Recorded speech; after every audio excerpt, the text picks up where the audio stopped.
আসসালামু আলাইকুম। আজকে কিছু কথা বলবো, আপনাদের কাছে যদি সময় থাকে তাহলে কথাগুলো শুনে যাবেন। আমি গত 2 দিন আগে একটি ভিডিও আপলোড করছিলাম, যেখানে বলছিলাম যে আমরা প্রবাসীদেরকে যদি এখন 2% না 15%ও দেন তাহলে আমরা প্রবাসীরা আর ব্যাংকে টাকা পাঠাবো না।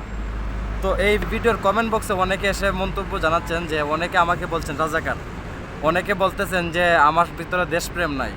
আমি তাদের উদ্দেশ্যে কিছু কথা বলতে চাই। ভাই, আমাদের ভিতরে দেশপ্রেম নাই, আমরা রাজাকার। আচ্ছা, আমরা যদি বাংলাদেশের বর্তমান পরিস্থিতি নিয়ে কথা বলি তাহলে কি আমরা রাজাকার? আর বাংলাদেশের বর্তমান যে পরিস্থিতি নিয়ে আপনার কথা বলার কি দায়িত্ব ছিল না? আপনি কথা বলছেন না কারণ আপনি কাপুরুষ। আপনি হাতে চুরি দিয়ে ঘরে বসে থাকেন কারণ আপনার কথা বলার প্রয়োজন নাই, কারণ আপনি কথা বলতে পারেন না। যারা কথা বলতেছে এই বিষয়টা নিয়ে তাদেরকে আমি স্যালুট জানাই। আর যারা কথা বলছে আমি বলবো যে তারা কথা বলার রাইট আছে, কারণ এই দেশের নাগরিক আমরা। আর আমাদের ট্যাক্সের টাকা দিয়েই এই দেশ গড়ে তোলা হয়েছে। সো এই দেশকে নিয়ে আমরা কথা বলার রাইট আছে, আমরা কথা বলবো। তো আমরা যারা কথা বলি আমাদেরকে আপনারা এসে কমেন্ট বক্সে বলেন আমরা রাজাকার, আমাদের দেশপ্রেম নাই। আরে ভাই, আমি তো বলবো আপনার দেশপ্রেম নাই। বাংলাদেশে এত কিছু হয়ে গেল, কোটা আন্দোলনকারী ভাইদেরকে নিয়ে কথা বললে আপনারা বলেন রাজাকার। কেন? কোটা আন্দোলনকারী ভাইরা কি দেশের মানুষ না, না দেশের নাগরিক না? বাংলাদেশে বর্তমানে দেখুন কত নিষ্পাপ মানুষকে গুলি করে হত্যা করা হয়েছে। তো তাদের কি দোষ ছিল? তাদের অধিকার চেয়েছিল, কিন্তু তাদের অধিকার তো তারা পাইছেই না, তাদেরকে গুলি করে হত্যা করা হয়েছে। তো তাদেরকে নিয়ে কথা বলে আপনারা যদি বলেন আমরা রাজাকার, আমাদের ভিতরে দেশপ্রেম নাই, তাহলে আমি বলবো যে আপনার ভিতরে দেশপ্রেম নাই। যদি আপনার ভিতরে দেশপ্রেম থাকতো তাহলে এই নিষ্পাপ বাচ্চাগুলোকে গুলির মাধ্যমে হত্যা করা হয়েছে, এই বাচ্চাগুলো নিয়ে আপনি কথা বলতেন।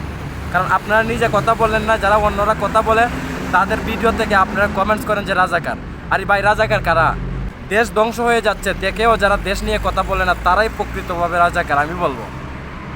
আপনারা যে যাকে তাকে রাজাকার বানিয়ে দিতে পারেন না ভাই। আপনারা যারাই আছেন কথা বলতে না পারেন আপনারা চুপ থাকবেন। অন্যরা যারা কথা বলে তাদেরকে কথা বলার জন্য উৎসাহিত করবেন, আপনারা যদি কথা বলতে না পারেন।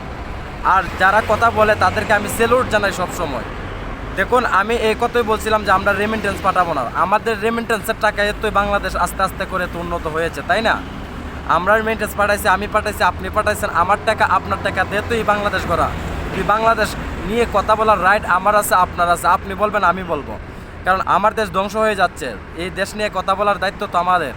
আপনারা যারা বলেন না, আপনারা যারা হাতে চুলি দিয়ে বসে আছেন, আমি বলবো আপনারাই প্রকৃতভাবে রাজাকার।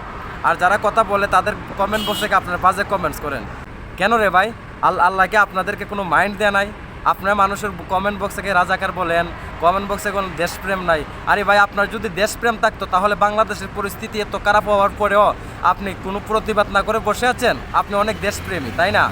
আপনার ভিতরে যদি দেশপ্রেমটাই থাকতো তাহলে বাংলাদেশের পরিস্থিতি নিয়ে আপনি ডেফিনেটলি কথা বলতেন।